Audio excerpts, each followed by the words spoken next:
Hello viewers, welcome to my channel. Big boss season 8 నుంచి విన్నర్గా trophy తీసుకొని బయటకు వచ్చాడు నిఖిల్ మల్యాకల్.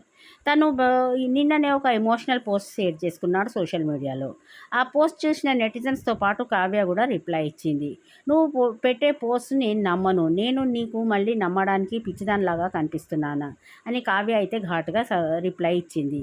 నిఖిల్ అసలు ఏం పెట్టాడంటే, నీకు నా మీద ఉన్న అభిమానం చాలా గొప్పది, మీరు నా మీద ఎంత ప్రేమ చూపిస్తున్నారు అనుకోలేదు, నేను ప్రేమించే వాళ్ళకి ఇది అర్థం అయితే చాలు అని అనుకుంటాను, అర్థం కావాల్సిన వాళ్ళకి ఏమాత్రం అర్థం కావట్లేదు అని అయితే కావ్య అని నిఖిల్ అయితే ఒక ఎమోషనల్ పోస్ట్ నిన్న సోషల్ మీడియాలో షేర్ చేసుకున్నారు.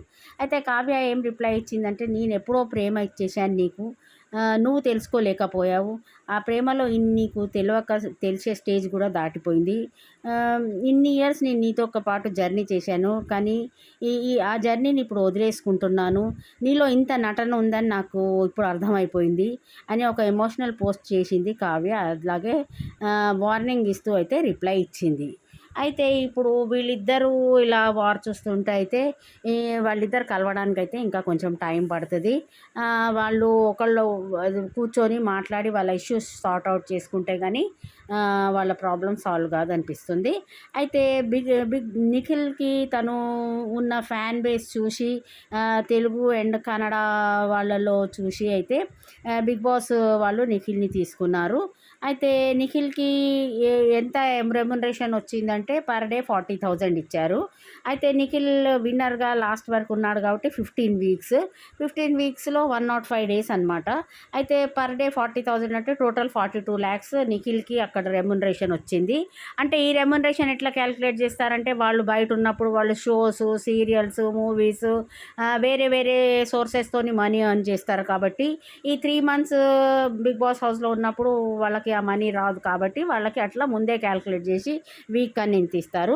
అయితే ప్రైజ్ మనీ ఎప్పుడు 50 lakhs ఉండేది ప్రైజ్ మనీ, ఈసారి 55 lakhs ప్రైజ్ మనీ తో పాటు Maruti Suzuki Dzire car plus trophy అయితే నిఖిల్కి వచ్చింది. అయితే ఈ హౌస్లో కొన్ని ప్రమోషనల్ టాస్క్స్ కూడా జరిగాయి. ఆ ప్రమోషనల్ టాస్క్లో గిఫ్ట్స్ కూడా ఇస్తారు. అయితే ఇదంతా కలిపి టీడీఎస్ కట్ అయినాక దాదాపు నిఖిల్కి అయితే 1 crore ప్రైజ్ మొత్తం మనీ వస్తుంది. ఈ మనీ వాళ్ళకి ఒక 1 month తర్వాత 80% అమౌంట్ అయితే ఇస్తారు. ప్లస్ 1 year అగ్రిమెంట్ ఉంటుంది. ఏంటంటే వాళ్ళు పార్టిసిపేట్ కావాలి, మా టీవీలో ప్రోగ్రామ్స్ ఉంటాయి, ఈవెంట్స్, ఎంటర్టైన్మెంట్స్ ఉంటాయి, వాళ్ళ దాంట్లో పార్టిసిపేట్ కావాలి. మిగతా ఈ 1 year అగ్రిమెంట్ అయ్యేలోపు మిగతా అమౌంట్ కూడా ఇచ్చేస్తారు. అయితే నిఖిల్ ఇలా అయితే ఫస్ట్ లాస్ట్ ఇయర్ పల్లవి ప్రశాంత్ ఉన్నప్పుడు గొడవ జరిగింది కాబట్టి ప్రోటోకాల్ ఇచ్చారు పోలీస్ డిపార్ట్మెంట్, 10 days వరకు సోషల్ గ్యాదరింగ్స్ చేయొద్దని. తర్వాత ఇప్పుడు ఒక 10 days తర్వాత వచ్చి ఫ్యాన్స్ అందరితో కలిసి ఒక మీటింగ్ పెట్టి next day close friends Amardeep, Tejaswini కూడా కలిసి కావ్యాన్ని తీసుకొచ్చి నిఖిల్ కావ్యాది అయితే మీటింగ్ చేయాలని అనుకుంటున్నారు. మేబీ ఇద్దరు కూర్చొని మాట్లాడి వాళ్ళ ప్రాబ్లమ్ని సార్ట్అవుట్ చేసుకొని ఇద్దరు కలిస్తే అయితే చాలా బాగుంటుందని అభిమానులు అందరూ కోరుకుంటున్నారు. అయితే వాళ్ళిద్దరైతే చాలా క్లోజ్గా ఉండేది, మరి ఎందుకు ఇద్దరికి డిఫరెన్సెస్ వచ్చాయో, ఇద్దరైతే విడిపోయారు, కానీ దేవుడి దయ వల్ల మళ్ళీ కలవాలని నేను కోరుకుంటున్నాను.